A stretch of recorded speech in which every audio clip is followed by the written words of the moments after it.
Kembali dari dunia abadi. Audiobook, novel silat. Episode 112. Setelah masuk, Tang Xiu mengikuti wanita itu dan tiba di aula tempat berlangsungnya acara. Setelah melihat-lihat, dia menemukan bahwa ada banyak petugas keamanan yang berpatroli di mana-mana. Banyak pria dan wanita yang mengenakan kartu kerja tersebar di seluruh tempat, berdiri tanpa bergerak sambil memperhatikan sekeliling. "Di mana Liu Changxi?" tanya Tang Xiu. Kepala Liu ada di belakang panggung, mengatur dan memberi instruksi untuk operasi. "Saya akan mengantar Anda ke sana," jawab wanita itu. "Tidak perlu, cukup berikan aku kartu kerja seperti milikmu. Aku akan berkeliling dan menghubunginya lagi bila perlu." Wanita itu ragu-ragu sejenak sebelum mengeluarkan ponselnya untuk mengambil foto Tang Xiu. Setelah itu, dia mengangguk dan berkata, "Silakan tunggu di sini, aku akan segera kembali." Setelah 4 atau 5 menit berlalu, wanita itu kembali dengan membawa kartu kerja. Sambil menyerahkannya, dia berkata, "Tuan Tang, kalau Anda tidak punya urusan lain, saya akan kembali ke tugas saya." "Oke." Setelah wanita itu pergi, Tang Xiu melihat sekeliling. Pada saat yang sama, ia juga melepaskan indera spiritualnya dan mencakup area seluas 200 hingga 300 meter dengan persepsinya. Hanya berselang 2 atau 3 detik, ia mengernyitkan dahinya, karena menemukan sebuah kotak plastik di suatu tempat sekitar 120 meter dari kiri depan dalam jangkauan indera spiritualnya. Kotak plastik itu berukuran kecil, kira-kira sebesar bungkus rokok. Kotak itu direkatkan di bagian bawah kursi dan ditaruh di sana dengan pita perekat. Akan tetapi, ada jarum jam yang berdetak di dalam kotak plastik itu. Sebuah bom? Meskipun dia belum pernah melihat seperti apa bentuk bom sungguhan di dunia nyata, dia telah melihatnya berkali-kali di film. Dia tidak segera memberitahu Liu Changxi dan malah berpura-pura melihat dengan santai sambil berjalan ke sisi itu. Selain itu, beberapa orang di sekitarnya mengerutkan kening dan tampak tidak senang saat dia duduk tepat di tepi deretan kursi itu. Dia melihat ke sekeliling. Tampaknya tempat itu tersebar seperti labirin untuk membunuh lebih banyak orang. Setengah menit kemudian, saat tidak ada seorang pun di sekitarnya yang memperhatikannya lagi, ia berpura-pura membetulkan dasi sepatunya, membungkuk dan melihat sekilas posisi bom. Ia kemudian berdiri dan berjalan-jalan di sekitarnya. Setengah menit kemudian, sambil menjaga kesadaran spiritualnya tetap aktif, ia menemukan bom serupa dan kemudian bergerak lagi setelah mengingat posisinya. Waktu berlalu dengan cepat. Setelah lebih dari 10 menit, Tang Xiu berputar ke barisan belakang. Dia menyelimuti area itu dengan indera spiritualnya dan menemukan 6 bom lainnya. Tak lama kemudian, langkahnya mulai bertambah cepat, berjalan sambil mengamati sekeliling dengan indera spiritualnya. Setelah menghabiskan lebih dari 20 menit, ia telah menjelajahi seluruh tempat dengan persepsinya. Ia akhirnya mengetahui jumlah pasti bom itu. 14. Jadi, sambil berjalan menuju belakang panggung, ia menghubungi nomor telepon Liu Changxi. "Halo? Tang Xiu?" Dari telepon seluler, suara Liu Changxi keluar. "Sekretaris Liu, mohon dengarkan baik-baik setiap kata yang saya ucapkan. Anda harus mengingat setiap kata dan angka yang akan saya sampaikan. Ada benda mencurigakan di bawah kursi nomor 1135 di zona A1, dan juga satu di zona A2 kursi nomor 3673, zona B1 kursi nomor 1247, zona B2 kursi nomor 6940, zona C." Tang Xiu menyelesaikan semua 16 titik dalam satu tarikan napas saat ia tiba di panggung. Tepat saat ia hendak memberitahu Liu Changxi bahwa ia telah selesai dengan laporannya, raut wajahnya tiba-tiba berubah, lalu berkata lagi, "Ada juga hal yang mencurigakan di tengah panggung. Pastikan untuk mengirim beberapa orang untuk menyelidiki semua yang kukatakan padamu." Liu Changxi terdiam beberapa detik sebelum berkata, "Saya akan mengirim beberapa orang untuk memeriksanya sekarang." "Baiklah." Tang Xiu menutup telepon dan berjalan ke lorong belakang panggung dari pintu samping.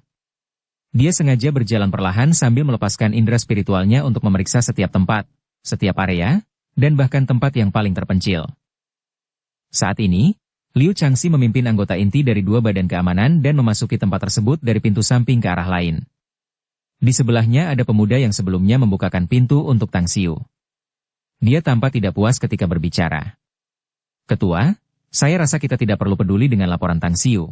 Dia hanya main-main. Sekarang adalah waktu yang sangat tidak biasa. Sebaiknya kita mengawasi situasi di sekitarnya sehingga kita dapat segera menangani tersangka atau masalah mencurigakan jika muncul. Saya tahu dia akan menyusahkan kita. Namun, dalam pekerjaan kita tidak boleh mengabaikan petunjuk. Mari kita lihat tempat-tempat yang disebutkannya. Saya akan mengobrol dengannya jika tidak ada petunjuk di sana. Pemuda itu mengangguk, meskipun enggan, dan berkata, "Baiklah. Kalau begitu saya akan melihat kursi 0466 di zona A1. Liu Changxi mengangguk saat visinya beralih ke zona B. Semenit kemudian, ketika pemuda itu sampai di kursi 0466 di zona A1, saat ia berjongkok di lantai dan melihat kursi itu, ia tidak menemukan apapun di lantai. Akan tetapi, sebagai seorang profesional dan memiliki metode investigasi yang baik, ia tanpa sadar menyentuh bagian bawah kursi. Namun, sesaat kemudian, tubuhnya menjadi sedikit kaku saat tangannya menyentuh sesuatu. Dia langsung berlutut di lantai dengan wajah menghadap ke bawah untuk melihat apa yang baru saja disentuhnya. Lakban dan sebuah kotak? Kok bisa benda seperti ini ditaruh di bawah kursi? Lebih jauh lagi, kok bisa kelihatan sengaja ditaruh di situ?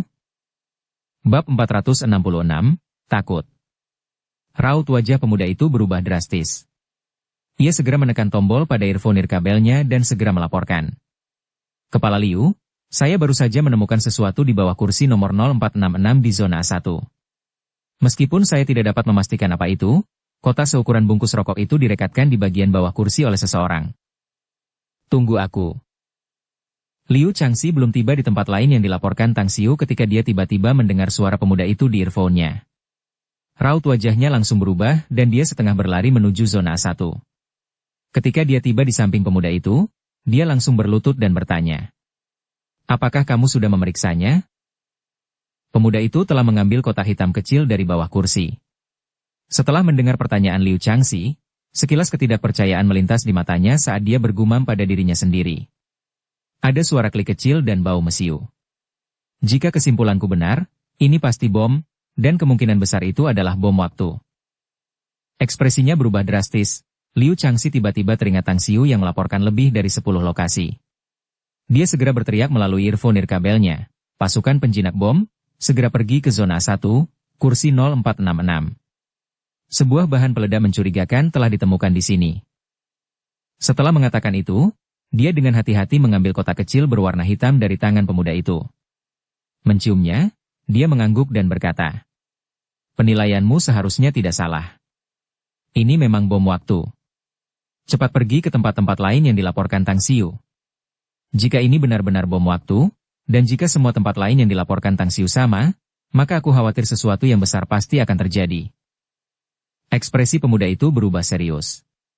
Dia mengingat semua kata-kata dan pertanyaannya terhadap Tang Xiu, semuanya penuh dengan penghinaan dan hinaan. Jantungnya berdetak kencang seperti genderang. Jika kotak kecil ini benar-benar bom waktu, kali ini dia akan kehilangan mukanya dan kehormatan leluhurnya. Dengan cepat, lebih dari selusin anggota regu penjinak bom tiba. Setelah mereka melakukan pemeriksaan, mereka akhirnya menyimpulkan bahwa itu memang bom waktu kecil. Setelah para ahli dari regu penjinak bom ini membongkar bom waktu tersebut, mereka menemukan bahwa bom ini sangat kuat meskipun ukurannya kecil. Ada beberapa jenis bahan peledak yang ditambahkan ke dalamnya, dan semuanya sangat kuat. Kepala Liu, jika bom waktu kecil ini meledak, semua orang dalam radius 50 meter akan memiliki peluang yang sangat kecil untuk selamat dari ledakan tersebut. Sementara itu, semua orang dalam radius 50 hingga 100 meter dapat terluka, baik luka ringan maupun berat, kata seorang ahli dari regu penjinak bom dengan serius dengan ekspresi yang sangat buruk di wajahnya. Ekspresi samar dan mengerikan terlihat samar di wajah Liu Changxi. Pada titik ini, dia akhirnya menyadari bahwa para ekstremis ini telah bergerak. Laporkan, benda mencurigakan ditemukan di bawah kursi 1135 di zona A1. Laporkan, benda mencurigakan ditemukan di bawah kursi 3673 di zona A2. Laporkan, benda mencurigakan ditemukan di bawah kursi 1247 di zona B1. Laporkan, benda mencurigakan ditemukan di bawah kursi 6940 di zona B2.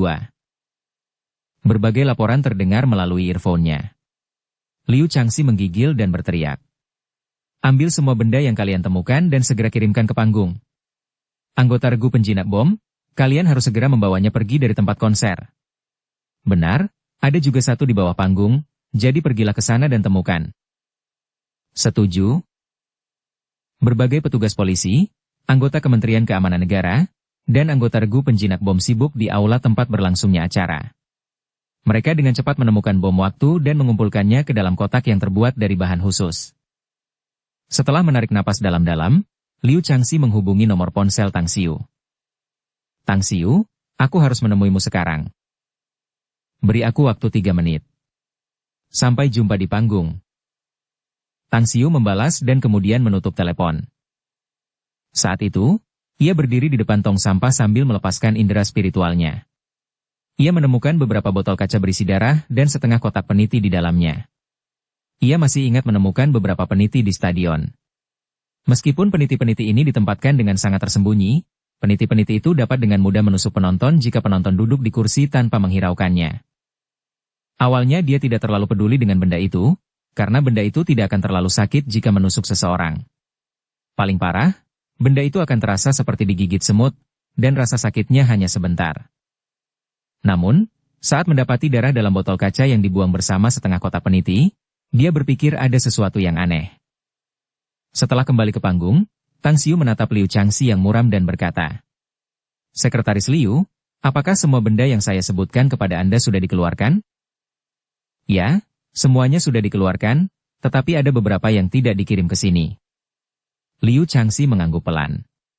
"Tang Xiu, para ahli dari regu penjinak bom telah mengidentifikasi mereka sebagai bom waktu. Kali ini benar-benar berkatmu. Kalau kau tidak meneleponku untuk melaporkan ini, aku khawatir akan sangat sulit bagi kita untuk menemukannya di stadion yang padat dan penuh sesak seperti ini. Selain itu, jika kita tidak menemukannya dan mereka meledak saat konser sanksinya sedang berlangsung, itu pasti akan menjadi neraka di bumi. Bagus sekali kau sudah menemukannya lebih awal. Selain itu, aku menemukan beberapa tempat di belakang panggung dengan bom waktu. Lokasi tepatnya adalah," kata Tang Xiu. Liu Changxi segera mengeluarkan perintah dan mengirim orang untuk memeriksa mereka. Segera setelah itu, tatapannya beralih ke Tang Xiu. Ada pandangan yang tak terbayangkan di sana saat dia bertanya. "Tang Xiu, bisakah kamu ceritakan bagaimana kamu menemukan bom waktu ini?" Ketika Tang Xiu memberitahunya tentang posisi bom waktu di telepon, dia sudah memikirkan alasan, jadi dia menjawab dengan tenang. "Sejujurnya, aku punya kemampuan yang sangat istimewa. Pendengaranku 10 kali lebih tajam daripada orang lain.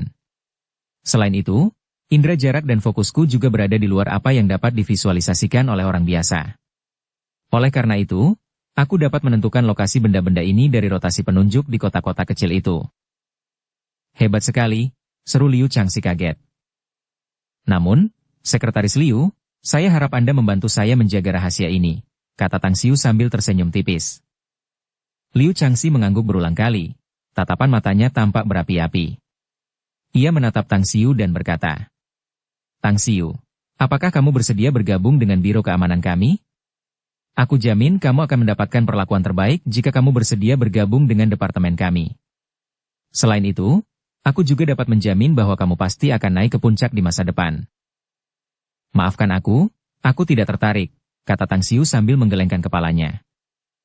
"Jangan terburu-buru menolak, Tang Xiu." Liu Changxi berkata cepat. "Silakan pertimbangkan dulu. Selain itu, aku juga akan mengunjungi senior Tang secara langsung. Aku harap dia..." Tang Xiu langsung menyela. "Jika kamu pergi ke kakekku karena masalah ini, aku jamin aku tidak akan pernah bergabung dengan departemen keamananmu. Itu 100% pasti. Selain itu, aku masih mahasiswa dan aku juga punya beberapa bisnis kecil yang harus dikelola, jadi aku pasti tidak punya waktu untuk mengurus hal-hal lain. Jika aku bergabung dengan departemenmu di masa depan, itu harus menunggu sampai aku lulus dari universitas setidaknya." "Kalau begitu, aku akan pegang kata-katamu," kata Liu Changxi setelah terdiam sejenak. Tidak ingin terus membicarakan topik ini, Tang Xiu merenung sejenak dan bertanya, "Jika ada, saya baru saja menemukan sesuatu yang aneh, Sekretaris Liu. Namun, saya tidak memahaminya. Saya ingin tahu apakah Anda dapat membantu saya menghilangkan keraguan saya." "Apa masalahnya?" tanya Liu Changxi dengan bingung. "Saat saya jalan-jalan, saya tidak sengaja melihat ada celah di beberapa kursi. Sepertinya ada peniti di sana, dan ujung peniti itu mengarah ke atas. Meskipun tidak akan melukai siapapun, namun, saat saya berada di sudut terpencil di koridor belakang, saya menemukan setengah kotak peniti di tempat sampah bersama beberapa botol kaca dengan noda darah di dalamnya. Liu Changxi tampak kosong sebelum raut wajahnya berubah mengerikan. Keheranan muncul di matanya saat dia berseru. Tang Xiu, kakakmu, di mana tepatnya kamu melihat mereka? Bawa aku ke sana dengan cepat. Sialan. Orang-orang gila sialan itu benar-benar menggunakan cara tercela apapun yang tersedia untuk menciptakan lebih banyak masalah. Saya bisa mengantar Anda ke sana, Sekretaris Liu. Namun, Anda belum menjawab saya. Bagaimana sebenarnya situasinya? Tanya Tang Xiu dengan rasa ingin tahu. Beberapa tahun yang lalu terjadi ledakan di sebuah taman. Di hari yang sama, ada banyak peniti yang dipasang di kursi-kursi taman itu. Ujung-ujung peniti itu dipasang sedemikian rupa sehingga hanya sebagian kecil yang terlihat. Jika seseorang duduk di kursi-kursi itu tanpa bergerak, kemungkinan tertusuk sangat kecil, tetapi selama mereka melakukannya, kemungkinan besar mereka akan tertusuk oleh ujung-ujung peniti itu. 227. Ini angka yang tidak akan pernah kulupakan. Setelah penyelidikan, statistik menunjukkan bahwa 227 pengunjung tertusuk jarum, dan salah satunya adalah seorang profesor medis terkenal di Tiongkok. Dia sedang menemani cucunya bermain di taman hari itu. Setelah tertusuk, dia mencabut peniti dari celah bangku dan menemukannya berlumuran darah. Saat itu dia tidak menganggapnya serius, tetapi tidak lama kemudian dia jatuh sakit parah AIDS. Kemudian dia didiagnosis mengidap AIDS, jadi dia mengaitkannya dengan kejadian saat dia tertusuk peniti di taman. Tak lama kemudian, dia melakukan penyelidikan dan menemukan bahwa ada banyak kasus AIDS yang terdeteksi di daerah tempat tinggalnya. Setelah penyelidikan yang cermat, 227 korban ternyata mengunjungi taman itu pada hari yang sama. Sebagian besar dari mereka pergi ke sana untuk melihat lokasi ledakan.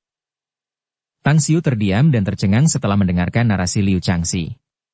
Rasa ngeri menyerang hatinya. Harus diketahui bahwa, melalui indera spiritualnya, ia telah menemukan setidaknya beberapa ribu peniti di kursi penonton. Kalau tiap jarum itu menusuk satu orang, bukankah itu berarti ribuan orang akan terinfeksi HIV? Para ekstremis terkutuk itu. Mereka teroris gila. Mereka semua pantas mati. Tang Xiu menarik napas dalam-dalam, niat membunuh yang kuat meletus di dalam hatinya. Kebenciannya juga dirasakan oleh Liu Changxi saat ia menjawab. Ya, mereka memang pantas mati. Tang Xiu, cepat beritahu aku lokasi di mana kamu menemukan peniti itu. Aku akan segera mengirim orang-orangku untuk membersihkannya. Kalau tidak, begitu puluhan ribu penggemar datang, keadaan akan menjadi sangat mengerikan. Tang Xiu melihat arlojinya dan berkata, sudah agak terlambat. Hanya tinggal setengah jam lagi sampai para penggemar mulai berdatangan. Akan sangat sulit untuk membersihkan semua paku payung di seluruh tempat dalam waktu setengah jam. Setelah menarik napas dalam-dalam, Liu Changxi segera memerintahkan melalui earphone nirkabelnya. Semuanya, perhatikan. Hubungi penyelenggara konser dan katakan bahwa waktu konser harus ditunda selama 1 jam. Waktu bagi penonton untuk memasuki stadion harus ditunda 1 jam. Harap perhatikan untuk menjaga kerahasiaan ini. Suruh staf keluar dan mencari alasan kepada para penggemar. Bab 467, membunuh siapapun yang melawan dengan otoritas yang sah. Di belakang panggung tempat konser, sanksinya sudah tiba lebih dari 1 jam yang lalu. Saat itu, staf sedang sibuk menyiapkan berbagai kostum, alat peraga, dan sebagainya untuknya. Ia juga menerima tata rias dari beberapa penata rias. Nona Zhang, bolehkah saya minta waktu sebentar? Wanita parubaya dari Kementerian Keamanan Negara memasuki ruang ganti dan berbicara kepada Zhangxinya. Tidak masalah. Zhangxinya bangkit dan menjawab tanpa ragu-ragu. Segera setelah itu, keduanya meninggalkan ruang ganti dan menuju ke ruang kosong di sebelah. Wanita parubaya itu kemudian berkata, Nona Zhang, pimpinan telah memerintahkan konser ditunda selama 1 jam, dan para penggemar juga baru dapat memasuki stadion 1 jam kemudian. Sekretaris Liu awalnya berencana untuk membahasnya dengan Anda secara pribadi, tetapi ada masalah penting yang harus dia tangani. Dia sedang sibuk sekarang, dan tidak dapat datang. Apa yang sebenarnya terjadi? Tanya Zhangxinya dengan tergesa-gesa. Sejumlah besar bom waktu ditemukan di auditorium gedung konser. Ada juga paku payung yang mengandung HIV di sana. Sampai saat ini, semua bom waktu telah dipindahkan dan diam-diam dikirim. Namun, orang-orang kami masih mencari dan memindahkan paku payung satu persatu. Raut wajah Zhang Xinya berubah drastis. Meskipun dia telah mengetahui bahwa akan ada ekstremis yang mencoba meneror konser malam ini, dia tidak pernah menyangka bahwa mereka akan begitu kejam dan bertindak sejauh itu dengan memasang bom waktu. Namun, seolah-olah dia tiba-tiba menyadari sesuatu, dia segera bertanya. Itu tidak benar. Cara penularan HIV sangat khusus. Bahkan jika dioleskan pada peniti dan seseorang tertusuk olehnya, kemungkinan untuk tertular akan sangat kecil, bukan? Mengapa mereka harus? Wanita parubaya itu memaksakan senyum dan berkata, jika itu hanya darah yang terinfeksi HIV biasa, kita tidak akan secemas ini, karena ada faktor bahwa virus itu akan mati seiring berjalannya waktu. Dengan demikian, upaya para ekstremis untuk menggaruk tubuh orang dengan peniti yang berlumuran darah memang hanya memiliki kemungkinan yang sangat kecil untuk membuat mereka terinfeksi. Namun, ada seorang ahli biologi yang sangat terampil di antara mereka. Darah yang terinfeksi HIV tampaknya telah diubah dan dimodifikasi oleh virus tertentu. Oleh karena itu, tidak hanya tidak lagi dibatasi oleh waktu, tetapi sekarang sangat menular, bahkan orang biasa tidak dapat menghindari infeksi. Sebenarnya, kami telah menemukan jenis HIV baru ini sejak beberapa tahun yang lalu. Namun, banyak ahli virologi dalam negeri masih belum dapat memecahkan masalah ini hingga sekarang. Jika hal mengerikan seperti itu ada, bukankah akan sangat mudah bagi mereka untuk menyakitinya? Tanya Zhang Xinya dengan ekspresi ngeri. Wanita parubaya itu menggelengkan kepalanya. Kami menduga bahwa meskipun para teroris ini ingin mendapatkan banyak sampel HIV jenis baru ini, saya khawatir itu tidak akan semudah itu. Kalau tidak, dengan kebencian mereka terhadap masyarakat, insiden besar yang menggunakan virus jenis ini pasti sudah terjadi. Setelah mendengar ini, kegelisahan Zhang Xinya perlahan mereda. Kemudian, dia bertanya, apakah orang-orangmu sudah menangkap para teroris? Belum. Kami belum tahu kapan dan bagaimana mereka menyusup ke gedung konser. Wanita parubaya itu menggelengkan kepalanya. Namun, Anda dapat yakin bahwa orang-orang keamanan negara, polisi, dan petugas polisi bersenjata semuanya menunggu mereka masuk. Selama mereka berani muncul, kami akan memastikan untuk membawa mereka ke pengadilan. Meskipun mengangguk padanya, kekhawatiran Zhang Xinya tidak membuatnya tenang. Setelah ragu sejenak, dia bertanya, apakah Tang Xiu datang? Ya, dia sudah ada di sini. Bahkan, bom waktu dan peniti di kursi ditemukan olehnya, kata wanita parubaya itu. Tang Xiu menemukan mereka? Dia, seru Zhang Xinya. Ada keterkejutan dan keheranan di wajahnya.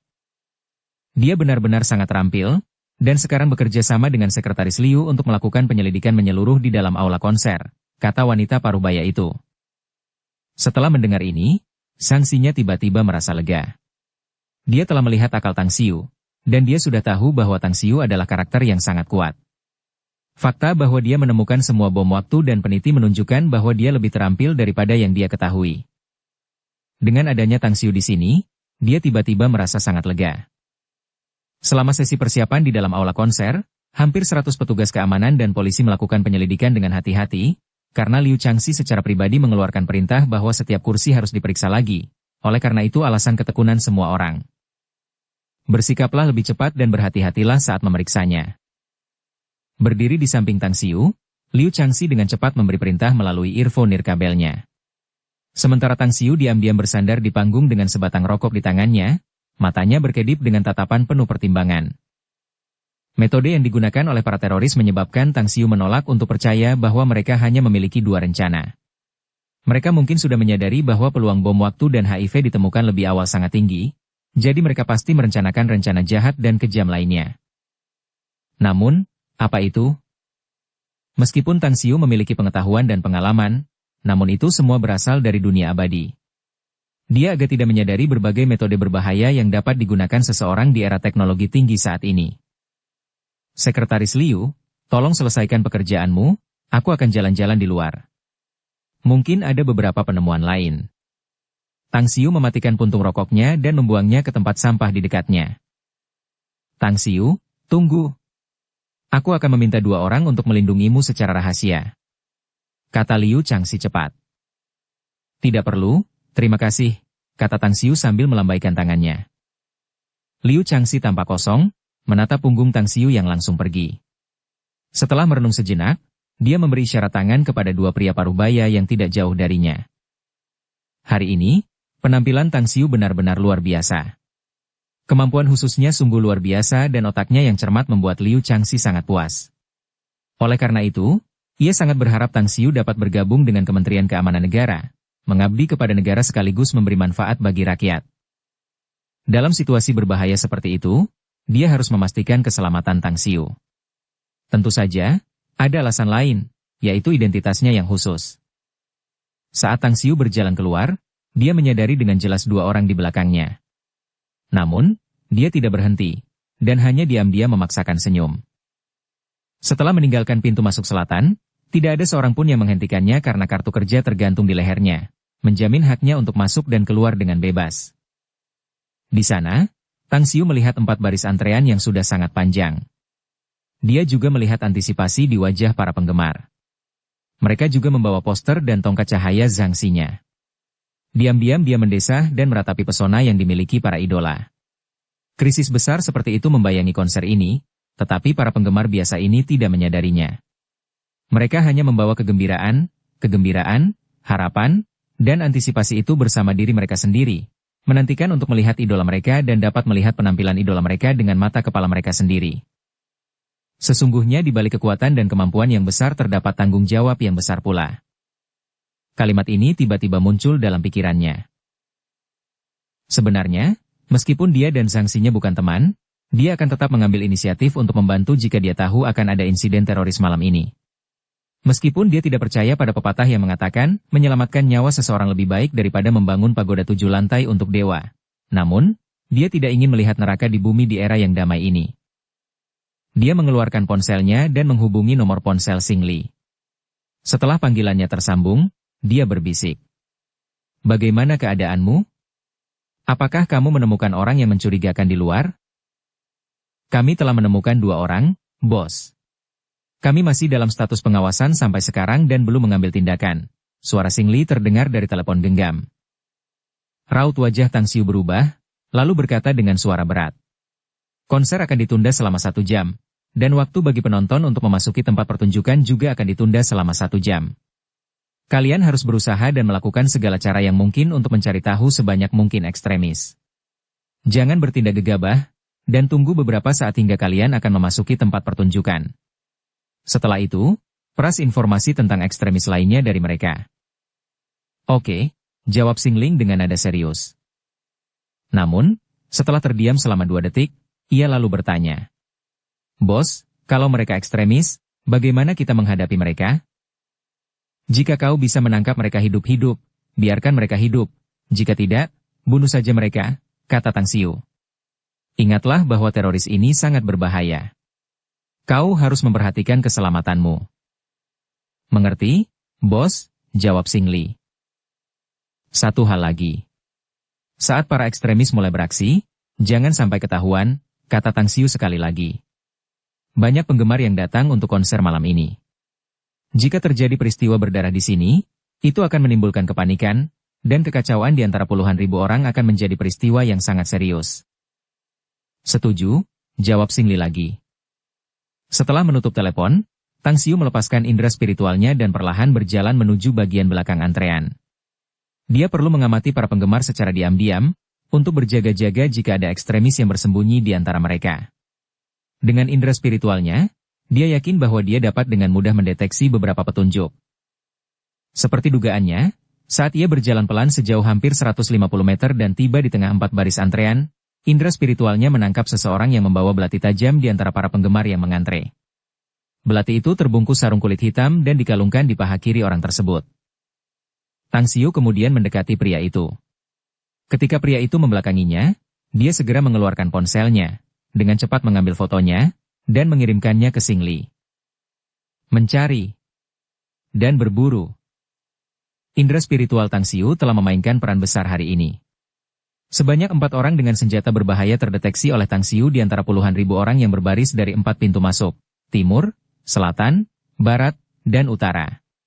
Selain itu, mereka juga memiliki senjata yang dibungkus dengan bahan kulit di sekitar paha mereka. Hampir semuanya. Berdasarkan informasi yang diperoleh Tang Xiu dan Xing Li, Semua ahli dari aula pesta abadi mengintai keempat orang mencurigakan itu dan diam-diam mengawasi mereka. Satu-satunya hal yang harus dilakukan sekarang adalah mencari waktu dan kesempatan yang tepat untuk menyerang mereka. Jangan meninggalkan antrian dengan tidak teratur. Berbarislah dengan tertib. Dua orang petugas keamanan muda yang membawa tongkat listrik berjalan melewati Tang Xiu. Salah satu dari mereka menunjuk ke arah antrean yang lebih kacau dengan tongkat listriknya dan berteriak keras. Tang Xiu tersenyum melihat pemandangan itu. Saat dia terus melangkah maju, sebuah lampu menyala di dalam benaknya. Petugas keamanan? Bab 468. Mereka yang membenci masyarakat dan cara-caranya. Sebelumnya, pikiran itu tidak pernah terlintas di benak Tang Xiu. Ketika orang-orang dari Kementerian Keamanan Negara dan polisi menerima informasi bahwa mungkin ada ekstremis yang mencoba menyabotase konser sanksinya, dia telah mengirim orang untuk diam-diam memantau situasi di luar. Tetapi dia tidak menemukan seorang pun yang mencurigakan. Oleh karena itu, ia tidak dapat mengetahui bagaimana para ekstremis menyusup ke tempat tersebut. Menempatkan paku payung dan bom waktu di auditorium pasti menghabiskan banyak waktu, karena entah berapa banyak jumlahnya. Namun, ia sekarang berpikir tentang kemungkinan adanya anggota ekstremis di jajaran penjaga keamanan, karena sangat mungkin mereka dapat melakukan aksi tersebut jika ada beberapa penjaga keamanan yang melindungi mereka. Setelah merenung sejenak, Tang Xiu menghubungi nomor ponsel Liu Changxi dan berbicara dengan suara pelan sambil berjalan. Sekretaris Liu, saya punya sedikit pemikiran di sini. Ada apa? Tanya Liu Changxi dengan heran. Menceritakan pikirannya, Tang Xiu akhirnya berkata. Jika tidak ada petugas keamanan yang menutupinya, para ekstremis itu tidak akan mungkin menyusup ke tempat tersebut dan diam-diam menyusun rencana itu di bawah pengawasan ketat dari orang-orang Kementerian Keamanan Negara dan Kepolisian. Bisakah Anda menugaskan seseorang untuk menyelidiki secara diam-diam semua petugas keamanan untuk konser malam ini? Liu Changxi terdiam beberapa detik sebelum berkata pelan. Tang Xiu, apa yang kau katakan masuk akal. Aku akui bahwa kelalaian ini adalah kesalahan kami. Para penjaga keamanan itu berasal dari Golden Shield, sebuah perusahaan keamanan yang cukup terkenal di Shanghai. Beberapa dari mereka adalah penjaga keamanan yang dikirim oleh rekan mereka. Jika para ekstremis itu menyusup ke dalam barisan mereka dan menggunakan ini sebagai kedok, masuk akal jika mereka dapat diam-diam meletakkan bom waktu dan peniti di aula konser. Bagaimanapun, aku akan mengirim seseorang untuk memeriksanya sekarang.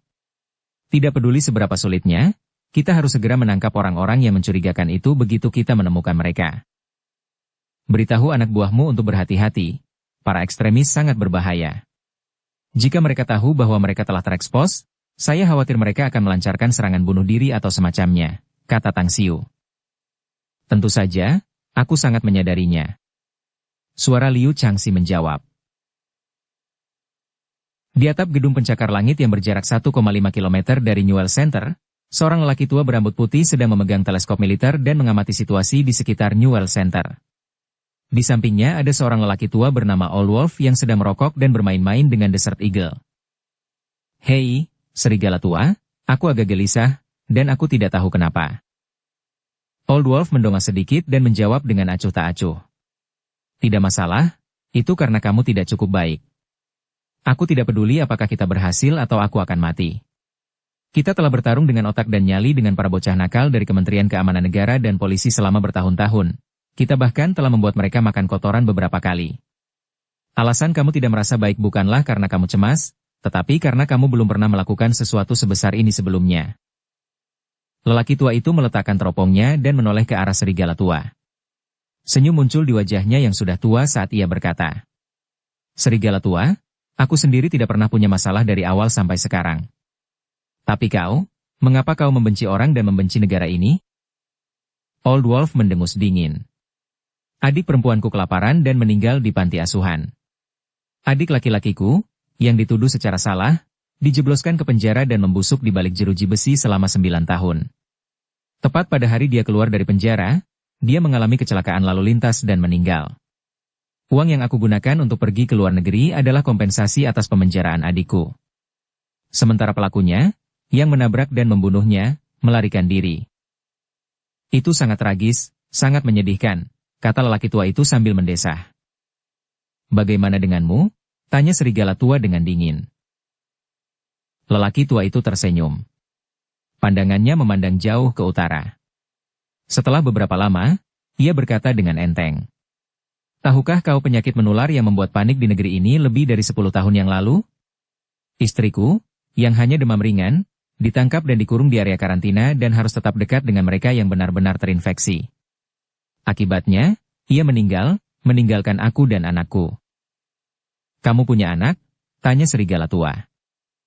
Ya, aku memang punya seorang putra. Lelaki tua itu tersenyum meremehkan. Jika dia tidak meninggal, dia akan seusia denganmu. Bagaimana dia bisa mati? Tanya serigala tua lagi. Ia ingin menjadi orang baik, dan akulah yang mengajari dan mendidiknya untuk menjadi orang baik dan ramah. Lelaki tua itu mengusap pipinya. Setelah lulus dari akademi militer, ia bergabung dengan tentara untuk mengabdi pada negara. Namun, sebagai hasilnya, ia tidak mati di medan perang, melainkan mati saat memerangi banjir dan melakukan tugas penanggulangan bencana pada tahun itu. Hahaha, ironis, bukan? Aku hanyalah seseorang dari keluarga yang syahid. Awalnya, kamu bukan orang yang membenci dunia dan masyarakatnya, ya? Kata serigala tua acuh tak acuh. Siapa yang bisa terlahir seperti ini? Lelaki tua itu mencibir. Mereka semua dipaksa oleh bajingan-bajingan itu. Aku masih bisa menahannya saat istriku meninggal, tetapi anakku adalah anak yang baik. Aku hanyalah orang tua yang menyebalkan, tetapi aku terus hidup. Aku sangat marah dan geram. Betapa benarnya pepatah bahwa orang baik meninggal muda sementara cambukan berlangsung selama 1000 tahun. Karena menjadi orang baik tidak akan dihargai, mengapa lelaki tua ini harus berbuat baik? Orang baik seharusnya mati lebih awal, karena kematian akan mengakhiri semua masalahnya. Ingat, aku bisa pergi menemani istri dan anakku jika aku meninggal. Serigala tua terdiam. Namun, aura membunuh yang terpancar darinya semakin kuat. Di. Notifikasi pesan dari ponsel lelaki tua itu berbunyi beberapa kali. Ketika dia meraih ponselnya dan membaca pesan singkat itu, dia langsung mengerutkan kening, lalu berkata dengan dingin. Diumumkan bahwa konser Zhangxi-nya akan ditunda selama 1 jam, dan waktu bagi para penggemar untuk memasuki tempat pertunjukan juga ditunda selama 1 jam. Sialan. Kapan bom waktu itu akan meledak? Tenang saja. Konser akan tetap diadakan 1 jam lagi. Saat itu, semua penggemar mungkin sudah memasuki tempat. Bahkan jika konser belum dimulai, itu masih bisa membunuh ribuan orang, kata Old Wolf dengan dingin. Orang tua itu mengangguk. Ia lalu mengangkat teropongnya dan berkata pelan. Mari kita tunggu. Aku hanya berharap tidak terjadi apa-apa. Beritahu Huan Lan. Tidak peduli apa yang terjadi di belakang, tidak boleh ada masalah dengan bom mobil. Bahkan jika bom waktu di dalam tempat itu ditemukan dan dibongkar, bom mobil itu akan meledak di daerah yang padat penduduk. Aku ingin melihat para fanboy dan fangirl itu melolong kesakitan dan kesedihan. Aku ingin melihat pemandangan neraka yang dipenuhi mayat-mayat mereka di mana-mana. Mengerti? Old Wolf mengangguk dengan ekspresi apatis. 1 jam kemudian, sebelum panggung di tempat konser, Tang Xiu menatap Liu Changxi yang berjalan menghampirinya. Alisnya berkerut saat melihat ekspresi Liu Changxi yang sangat serius. Apakah ada masalah? Ada situasi. Liu Changxi mengangguk. Kami menemukan 2 orang dengan identitas yang mencurigakan. Salah satu dari mereka telah dipastikan sebagai buronan yang menyusup ke perusahaan keamanan Golden Shield 4 atau 5 tahun lalu.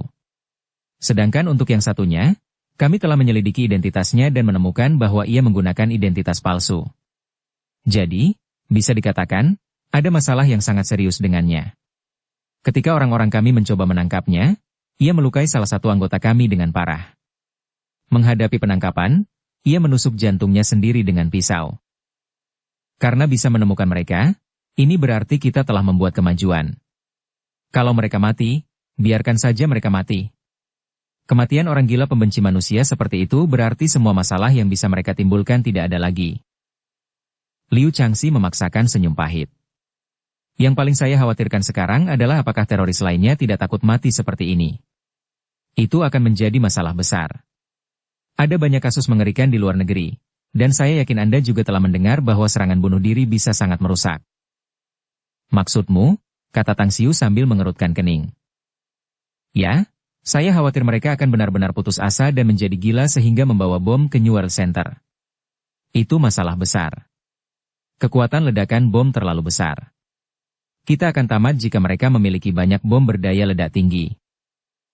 Setelah berpikir sejenak, Tang Xiu berkata, itu memang situasi yang mungkin terjadi.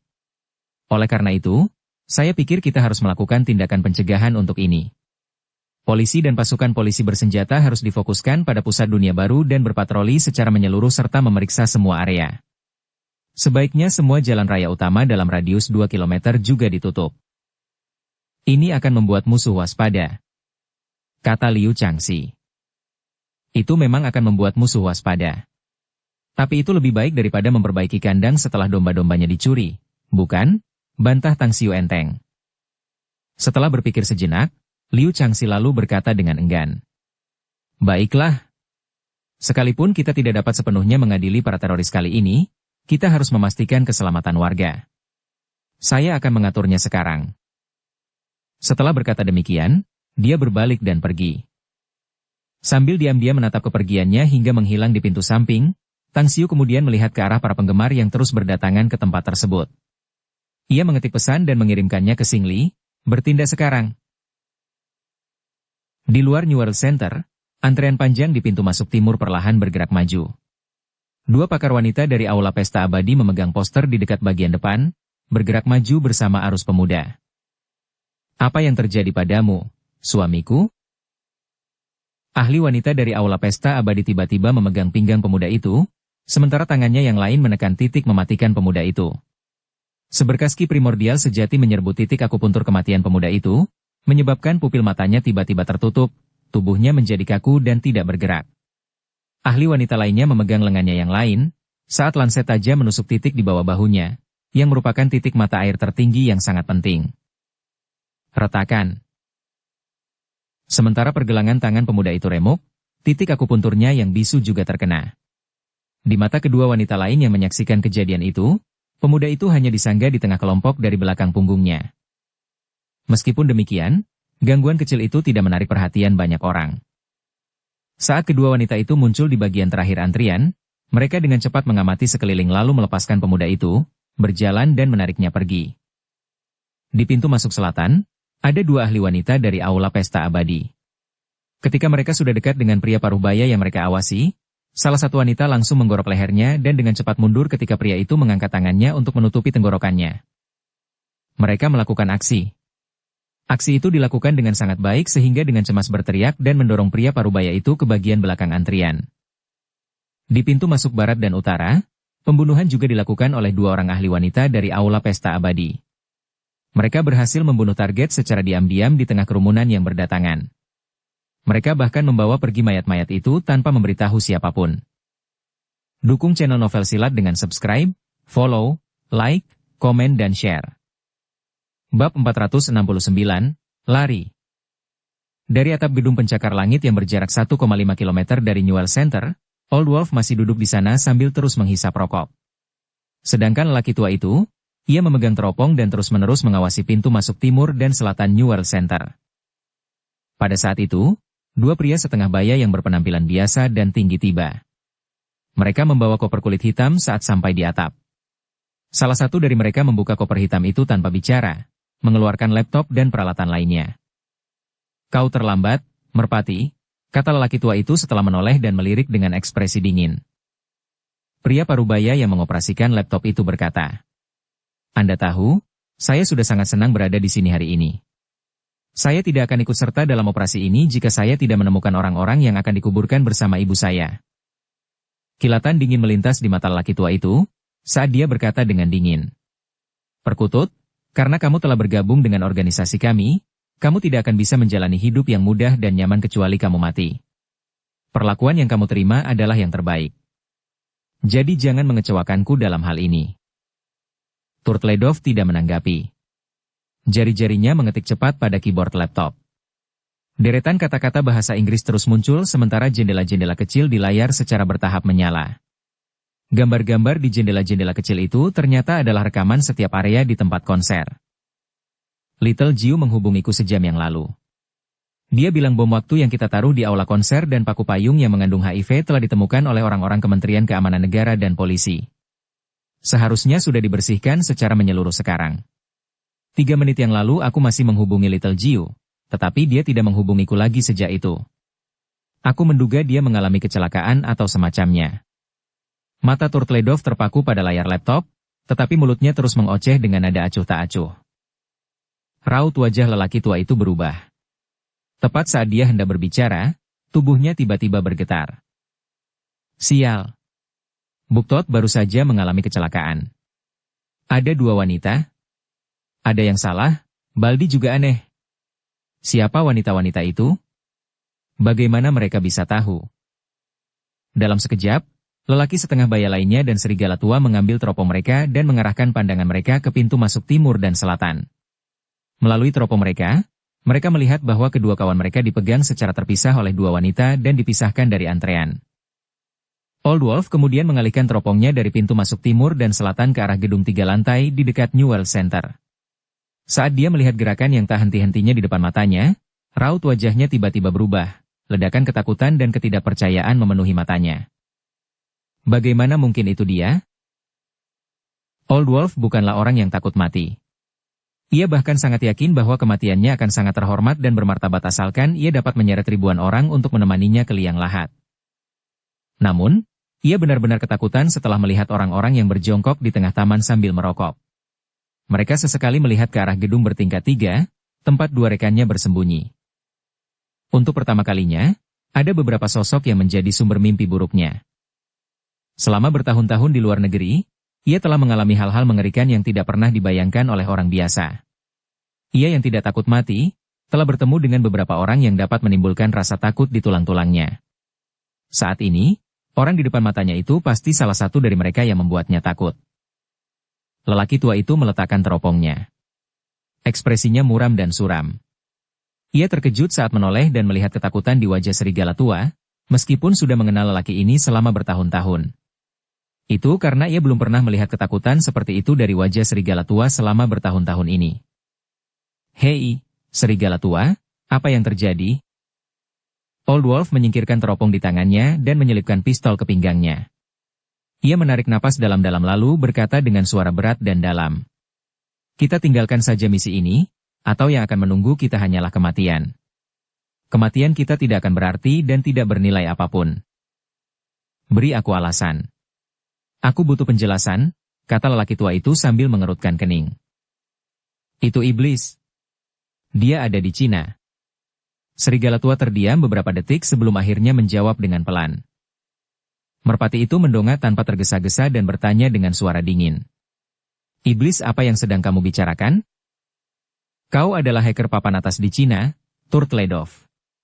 Kalau ingatanku benar, kau pernah berpartisipasi dalam pertempuran Supreme Star Globe untuk para hacker, dan kau menyadap informasi tentang para iblis itu, bukan?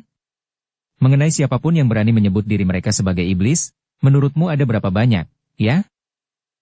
Turtledove tampak kosong, namun ekspresinya mengkhianatinya dengan kedipan mata yang terus-menerus. Dia langsung menutup laptopnya dan dengan cepat memasukkannya ke dalam koper hitam. Sambil berdiri, dia berkata dengan suara berat. Old Wolf, maksudmu itu dia? Dia benar-benar datang ke Cina? Sambil menunjuk ke gedung 3 lantai di kejauhan, Old Wolf berkata dengan acuh tak acuh. Jika kau tidak percaya padaku, lihat saja sendiri. Meskipun sudah beberapa tahun sejak terakhir kali aku melihatnya, aku masih bisa mengenalinya bahkan jika dia berubah menjadi abu.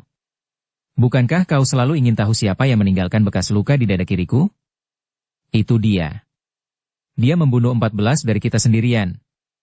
Aku hanya bisa lolos karena keberuntungan belaka, dan tidak mati karena posisi jantungku berbeda dengan orang normal. Turtledove meraih teropong. Ketika dia melihat sosok itu, mulutnya berkedut beberapa kali, sambil berkata dengan getir. Aku benar-benar tidak menyangka dia akan muncul di sini. Jika tebakanku benar, aku khawatir 2 rekan kita yang bersembunyi di gedung kecil di dekatnya tidak akan bisa melarikan diri. Siapa sebenarnya iblis yang kau bicarakan ini? Katakan saja dengan jelas, perintah lelaki tua itu dengan cemberut yang dalam dan kaku. Devil adalah orang yang menduduki peringkat pertama dalam daftar pembunuh bayaran top dunia selama 4 tahun berturut-turut. Pada saat yang sama, dia juga merupakan pemimpin tentara bayaran pembawa neraka, sebuah perusahaan tentara bayaran yang jumlahnya sangat sedikit. Rumor yang beredar, jumlah mereka tidak lebih dari 10. Bagaimanapun, Perusahaan tentara bayaran sekecil itu berada di peringkat 3 teratas dalam lingkaran tentara bayaran dunia. Bahkan perusahaan tentara bayaran di posisi pertama dan kedua pernah menyatakan bahwa mereka harus menjaga hubungan baik dengan mereka. Jelas Old Wolf. Ekspresi terkejut tampak di wajah lelaki tua itu. Dia tidak tahu banyak tentang daftar pembunuh bayaran, perusahaan tentara bayaran, dan semacamnya. Rasa takutnya tidak separah itu. Namun Turtledove tampak begitu panik, sementara Old Wolf seperti mendengar bom meledak di telinganya. Beberapa saat kemudian, Turtledove bergumam pada dirinya sendiri. Identitasnya tidak boleh diungkapkan, juga tidak boleh terlihat. Dia seperti orang yang akan layu di siang hari. Namun bagaimana dia berani muncul di sini? Jika tebakanku benar, dia seharusnya direkrut oleh pemerintah Cina untuk bekerja bagi mereka demi pertukaran identitas atau semacamnya. Ayo mundur. Bahkan jika kita menggunakan serangan bunuh diri kali ini, aku khawatir dampaknya tidak akan seberapa, kata Old Wolf sambil mengerutkan kening. Turtledove mengangguk tanpa ragu. Didi. Saat raut wajah lelaki tua itu berubah muram dan dingin seperti air, terdengar suara notifikasi dari ponselnya. Saat ia mengambil ponselnya dan melihat pesan singkat itu, ekspresinya tiba-tiba berubah. Kali ini, pesan teks itu dikirim oleh Huang Lan, dan hanya ada satu kata di dalamnya, lari. Berlari? Meskipun tidak mau, lelaki tua itu sangat menyadari semua tanda yang menunjukkan bahwa kali ini benar-benar penuh dengan bahaya yang ekstrim. Jika pihak lain benar-benar sekuat itu, bahkan jika mereka mengerahkan upaya terakhir, dampaknya tidak mungkin akan berdampak besar sama sekali. Serigala tua, suruh yang lain lari. Old Wolf mengangguk dengan berat. Ia mengeluarkan ponselnya untuk menelepon yang lain. Namun, ia mengerutkan kening karena tidak ada yang menjawab panggilannya. Mungkinkah mereka mengalami kemalangan? Setelah menutup telepon, ia kemudian menghubungi nomor ponsel orang lain. Setelah mencoba 5 atau 6 kali, hanya satu orang yang berhasil tersambung. Caramu biasa saja, sangat payah. Tunggulah di sana, karena kematian akan segera datang untuk merenggut kepalamu. Sebuah suara dingin dan muram terdengar dari telepon seluler, berbicara sebelum Old Wolf sempat berbicara.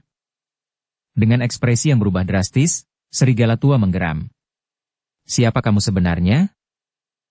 Bip bip bip. Jawabannya hanya nada sibuk di akhir panggilan. Sudut mulut Old Wolf berkedut beberapa kali, karena raut wajah gelisah terlihat di matanya. Kemudian, dia membanting telepon dan buru-buru berkata, "Aku khawatir semua orang sudah menemui ajalnya. Ayo lari secepat yang kita bisa. Semakin jauh semakin baik. Hehehe. Saya khawatir kesempatanmu untuk mencalonkan diri sudah habis." Suara seperti lonceng, dengan nada nakal, terdengar dari tangga. Tak lama kemudian, dua moncong gelap muncul di garis pandang mereka terlebih dahulu. Segera setelah itu, dua pria parubaya berjas hitam dan berkacamata penglihatan malam muncul. Bang, bang. Dua kali tembakan pun terdengar dan dengan cepat, Old Wolf dan lelaki setengah baya itu tertembak di bagian tengah dahi mereka dan langsung terbunuh. Adapun si lelaki tua dan si merpati, mereka membeku. Mereka memandang wanita yang sedang tersenyum di belakang kedua pria parubaya itu, dan ada juga 6 pria besar yang mengenakan kacamata penglihatan malam di belakangnya. Siapa kalian? Karena sudah berumur dan berpengalaman, pada saat serigala tua dan lelaki parubaya itu terbunuh, lelaki tua itu menyadari bahwa orang-orang ini pasti bukan dari Kementerian Keamanan Negara dan Kepolisian. Sebab, orang-orang itu pasti tidak akan berdarah dingin dan langsung menembak dan membunuh mereka. Wanita yang tersenyum itu bertepuk tangan dan berkata sambil tersenyum. Siapa kami? Ya. Lagi pula, kalian tidak akan pernah bisa menebaknya. Bagaimanapun, yang seharusnya bisa kalian tebak adalah kalian semua harus mati. Aku benar-benar tidak mengerti mengapa bos menyeret begitu banyak dari kami ke sini hanya untuk berurusan dengan udang kecil seperti kalian. Pada saat ini, ketakutan telah sepenuhnya membanjiri mata Turtledove. Perawakannya sedikit menggigil, dan dia mundur 2 langkah. Night Spectre. Kau adalah Night Spectre dari tentara bayaran pembawa neraka. Wanita itu terkejut, dan bertanya dengan rasa ingin tahu. Kau kenal aku? Aneh sekali. Mereka yang tahu siapa aku, hampir semuanya sudah meninggal. Bagaimana kau tahu tentang aku? Turtledove menelan ludah, dan kakinya gemetar tak terkendali. Dia hampir tidak mampu mengalihkan pandangannya ke lelaki tua itu, dan berkata dengan getir. Aku berhasil menembus firewall Morse dengan informasi yang berkaitan dengan anggota tentara bayaran pembawa nerakamu. Meskipun hanya mendapatkan sedikit informasi, aku ingat melihat fotomu di sana. Night Spectre mengerutkan kening. Senyum di wajahnya menghilang, langsung digantikan oleh niat membunuh yang kuat. Dia mengambil pistol, mengarahkannya ke Morse dan bertanya. Morse dibunuh oleh kami 3 tahun lalu, dan kami juga menghancurkan informasi dalam basis datanya. Siapa kamu? Merpati perlahan menutup matanya, dan membukanya lagi beberapa detik kemudian. Kemudian, ia menghadap ke utara dan berlutut di bawah ujung moncong senjatanya. Bersujud dan membenturkan kepalanya 3 kali, ia bergumam pada dirinya sendiri. Ibu, putramu ini tidak mampu mengirimkan nyawa 10.000 orang untuk menemanimu di kuburanmu. Putramu tidak berbakti. Aku harap aku akan tetap menjadi putramu di kehidupan selanjutnya. Setelah mengatakan itu, dia bangkit dengan perlahan. Ketakutan di matanya telah lenyap, dan digantikan oleh ekspresi muram, berkata. Saya Turtledov, seorang hacker, peringkat keempat di Hacker Matrix. The Hacker Matrix? Peringkat keempat dalam daftar peretas di seluruh dunia? Bab 470, Kecerdasan Penting. Night Spectre dengan penasaran mengukurnya dan mengamatinya dengan saksama selama setengah menit sebelum mengangguk sambil tersenyum. Jadi, kaulah orang malang yang mendapat pelajaran dari Mo Awen, ya? Ah, benar. Kau seharusnya tidak tahu tentang Mo Awen. Tapi aku sangat yakin kau tahu tentang 1000 benang, bukan? Mo Awen adalah 1000 benang itu. 1000 benang? Kebencian yang mendalam memenuhi mata Turtledov. Dia mengepalkan tinjunya dan berkata dengan tegas. Aku tidak akan pernah melupakan 1000 benang bahkan jika aku menjadi hantu. Jika bukan karena dia, aku tidak akan ditangkap oleh orang-orang dari Dinas Intelijen Rahasia Inggris, aku juga tidak akan dipaksa menjadi budak mereka, aku juga tidak akan mengenal bajingan sialan itu, si Biao. Begitu pula, aku tidak akan pernah bergabung dengan organisasi ini, aku juga tidak akan berakhir bertemu denganmu dan menjadi sasaran senjatamu yang terkutuk hari ini. Night Spectre mengejek. Jadi kamu diperbudak dan harus bekerja untuk sekelompok orang dari SIS Inggris itu, ya? Kamu harus mati kalau begitu. Wah! Sebuah peluru meletus, namun bukan Turtledov yang mati, melainkan lelaki tua itu. Sambil menatap merpati yang gemetar, Night Spectre tiba-tiba tersenyum. Sebenarnya, kau bisa mempertahankan hidupmu. Tapi aku tidak tahu apakah kau bersedia bekerja untuk bos kami atau tidak.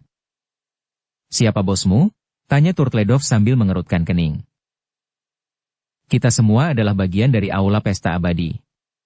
Kalian tidak perlu tahu siapa bos kami saat ini.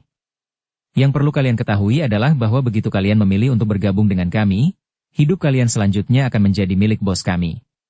Tentu saja, kalian dapat memilih untuk menolak tawaran itu dengan risiko menghadapi nasib menanggung siksaan yang tak berujung dan mengerikan.